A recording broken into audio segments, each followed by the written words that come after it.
Chers amis, bienvenue pour notre 4e vidéo sur Luther. Après le moine révolté par la vente des indulgences, puis le conflit avec Rome jusqu'à son excommunication, nous avons suivi Luther dans son face-à-face avec Charles Quint et les dignitaires de l'Empire à la Diète de Worms. Appelé à se rétracter, souvenez-vous, il affirme qu'il n'est ni sûr ni honnête d'agir contre sa conscience. Sur le chemin du retour, Luther est alors enlevé par les troupes de son protecteur, Frédéric de Saxe, qui le cache au château de la Wartburg pour le protéger. Luther y restera 10 mois. Il y écrira, comme nous l'avions vu, de nombreux commentaires aux traités et s'attellera à traduire le Nouveau Testament en allemand. En mars 1522, Luther quitte sa retraite et rentre à Wittenberg. En effet, dans la petite ville universitaire, mais aussi en bien d'autres lieux, la réforme fait son chemin et prend des tournures que le réformateur déplore. Il dénonce des changements trop rapides, trop radicaux. Ainsi, certains appellent à refuser le baptême des enfants, d'autres amènent des conduites iconoclastes et le désordre menace. Luther s'oppose alors à toute précipitation. Il ne veut pas que l'Évangile ne devienne un instrument de violence. Partout où il prêche, il parvient à rétablir le calme. Après une année d'apaisement, Luther met progressivement en place des changements liturgiques et ecclésiaux attendus. Il doit faire face à de nombreuses questions pratiques. Que faire, par exemple, des moines ou des nonnes qui quittent le couvent? Comment rémunérer les prédicateurs? Comment venir en aide aux plus démunis? En effet, les revenus qui venaient des messes privées qu'on faisait dire pour les défunts, ou de la vente des indulgences, ou des biens des couvents, n'existent plus. D'autres questions se posent également. Comment, par exemple, assurer l'enseignement? Fonction qui était, là aussi, souvent confiée à l'institution religieuse. Or, si Luther a été et est encore cette voix pleine de souffle qui porte l'aspiration au changement de son époque, il peine à organiser le nouvel édifice. Toutes ces réformes structurelles vont nécessiter l'engagement des autorités civiles, sur lesquelles le réformateur cherche appui. En 1524, il écrit notamment aux magistrats de toutes les villes allemandes pour les inviter à ouvrir et à entretenir des écoles chrétiennes. Nombre d'entre elles répondent à l'appel et s'engagent pour promouvoir l'éducation. Il s'intéresse également aux questions commerciales. Mais son appel contre l'usure et le développement des monopoles connaîtra, lui, beaucoup moins de succès face au pouvoir des grandes fortunes commerciales et des banquiers. Dans cette période, Luther travaille également à l'élaboration de nouveaux cantiques pour étayer la confiance des fidèles. Il écrit notamment « J'ai l'intention de créer des psaumes allemands pour le peuple, c'est-à-dire des cantiques spirituels, afin que la parole de Dieu demeure parmi eux grâce au chant. C'est pourquoi nous cherchons de tous côtés des poètes. » Il précise ensuite « Si l'on veut se mettre à la portée du peuple, il faut que celui-ci chante des paroles aussi simples et usuelles que possible, et il faut, en outre, que leur sens soit limpide. » Les cantiques joueront un rôle tout à fait important dans l'assise spirituelle de la Réforme. Si la Réforme se consolide en Saxe, elle essaime en bien d'autres lieux, dans les territoires allemands notamment, mais aussi au-delà, en Hollande, dans l'actuelle Belgique, dans bien des villes comme Zurich ou Strasbourg. L'année 1525 marquera un tournant bien tristement mémorable, qui entachera à jamais la réputation de Martin Luther. La situation des paysans était en effet misérable. Dès l'été 1524, des soulèvements ont vu le jour. Mais au printemps 1525, la révolte s'intensifie et gagne de nombreux territoires de l'Empire et de la Suisse. Le 7 mars 1525 paraissent les 12 articles de Memmingen, manifestent des revendications paysannes. Ils puisent dans la Bible la légitimité de la démarche. Dans un premier temps, Luther rédige une exhortation à la paix. Elle s'adresse aux princes comme aux paysans. Il invite les premiers à entendre les appels désespérés de la population paysanne et à soulager leur misère. Mais il y exhorte aussi les paysans à renoncer à toute forme d'action violente. Nul ne peut s'opposer au pouvoir civil, fût-il tyrannique. Mais la parole de Luther, dont la diffusion jusque-là lui a permis d'asseoir sa popularité, ne va pas être entendue cette fois-ci. Pire, lors de ses déplacements avec Mélenchon en Thuringe, les deux professeurs sont pris à partie violemment et sont terrifiés par la révolte qui, en bien des lieux, fait déjà des ravages. De retour à Wittenberg, Luther rédige un manuscrit, devenu tristement célèbre, intitulé « Contre les bandes pillardes et meurtrières des paysans ». Il appelle à combattre l'insurrection par tous les moyens. On y trouve des propos qui font froid dans le dos. Certains princes n'avaient pas attendu Luther pour combattre les paysans sans pitié aucune, mais les propos du réformateur viendront cautionner une issue dramatique. La guerre des paysans sera réprimée dans un bain de sang, faisant plus de 100 000 victimes, et jettera à jamais une ombre considérable sur la réputation du réformateur. L'année 1525 sera aussi marquée, en pleine guerre des paysans, par la mort du prince électeur Frédéric de Saxe. Fin diplomate, homme de dialogue, aurait-il réussi à limiter les massacres? On sait, par une lettre de Luther, qu'il exhorta son frère Jean, son successeur, à essayer par tous les moyens la douceur avant d'en venir à la bataille. Luther est alors honni par beaucoup. La population qui, souvenez-vous, l'avait si souvent acclamé, se retourne en grande partie contre lui. Voici que le 7 avril 1523, on frappe à la porte du couvent. 9 sœurs échappées demandent un hébergement d'urgence. Elles se sont enfuies de leur couvent. Mais comment? Eh bien, elles ont profité de l'approvisionnement du couvent pour se cacher, dit la légende, dans les tonneaux vides du chariot, une fois la livraison effectuée. Mais que peut faire Luther? Il est pris de court.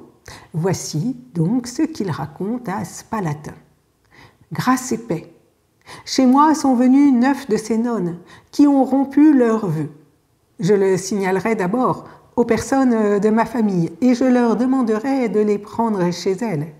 Si ses parents refusent, je tâcherai de leur trouver un logis ailleurs.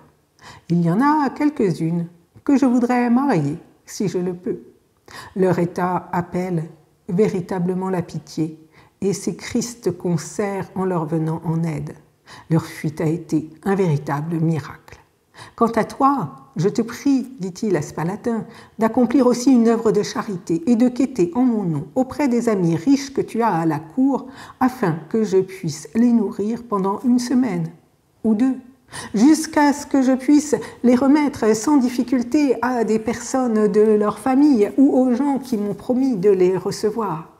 Car les pauvres qui donneraient volontiers n'ont rien, et les riches ou bien refusent, ou bien donnent avec tant de difficulté qu'ils doivent en perdre le bénéfice auprès de Dieu ou que je dois moi-même perdre ma liberté.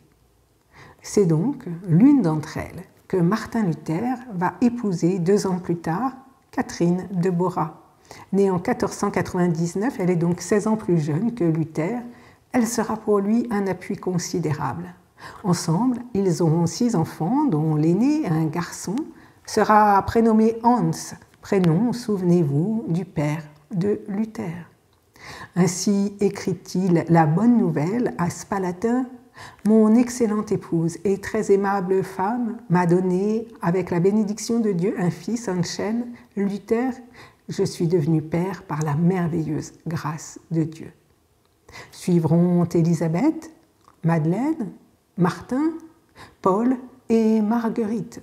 Luther sera, par rapport aux critères de l'époque, entendons-nous, un père attentif.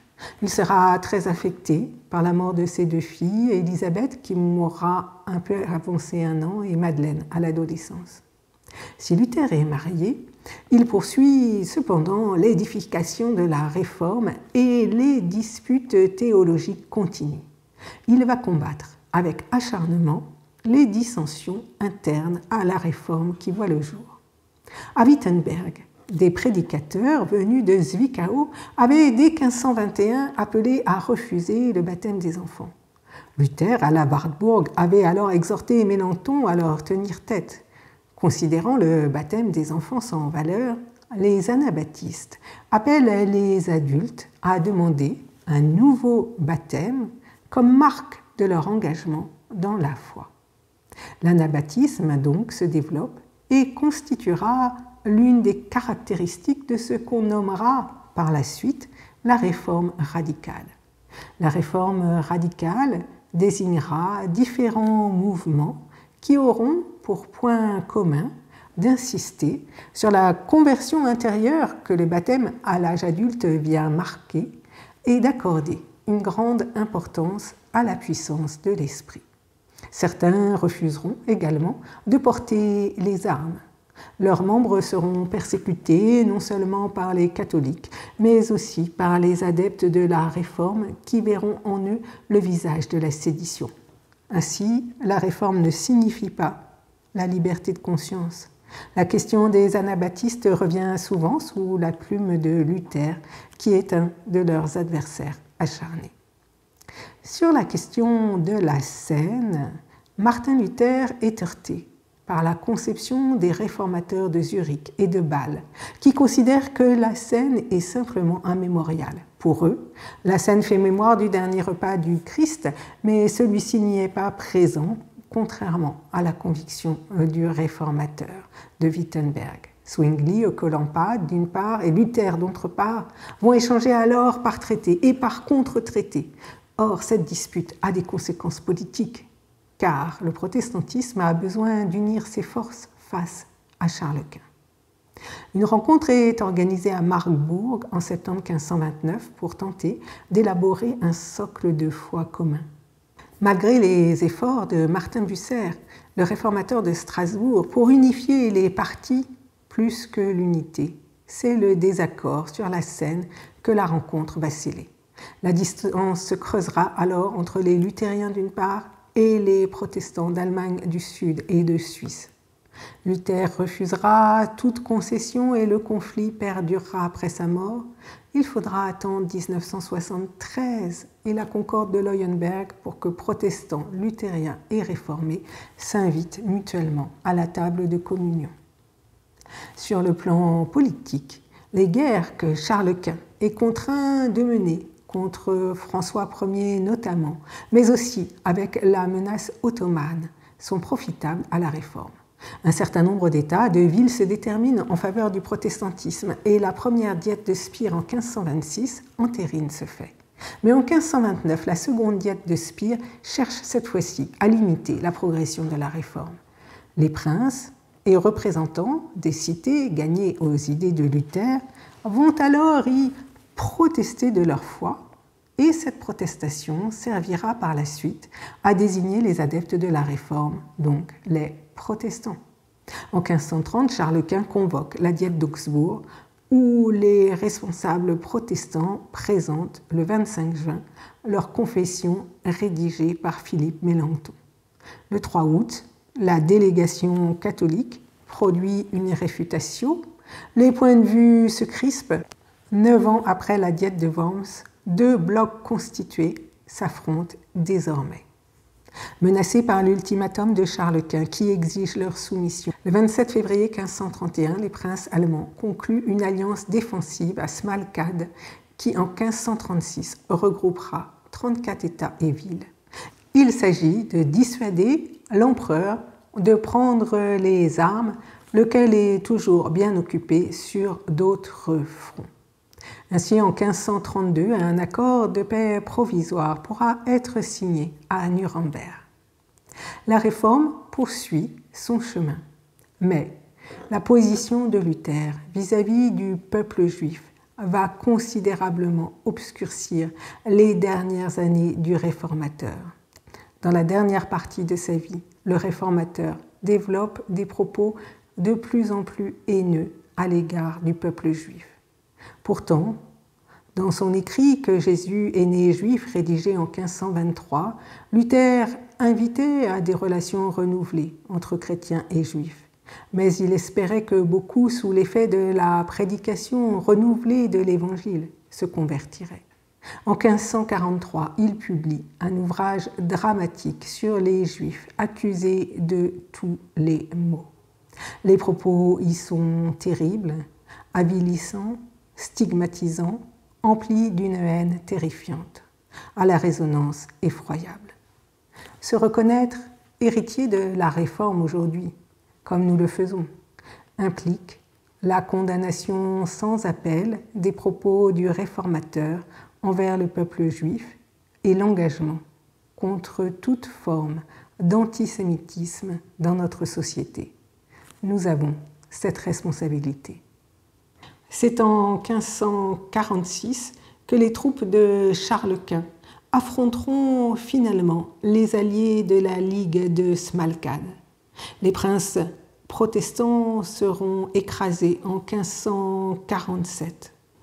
Mais la réforme est si bien établie en de nombreux lieux que finalement la paix d'Augsbourg sera conclue en 1555. Elle établira le droit de chaque prince à choisir sa religion et la population pourra émigrer en cas de désaccord avec le suzerain. Luther, vous le savez, va mourir le 16 février 1546. Il est en déplacement à Eisleben. Il échange alors des lettres avec son épouse qui s'inquiète pour lui. Il lui répond « Laisse-moi en paix avec tes soucis. J'ai pour porter mes soucis quelqu'un qui vaut mieux que toi et que tous les anges. Il est couché dans une crèche. » Et dans une autre lettre, il lui dit « Prie et laisse Dieu avoir souci de nous. » Voilà, j'espère que cette histoire du réformateur Martin Luther vous aura intéressé et à bientôt, je l'espère, en présentiel ou en distanciel pour d'autres sujets.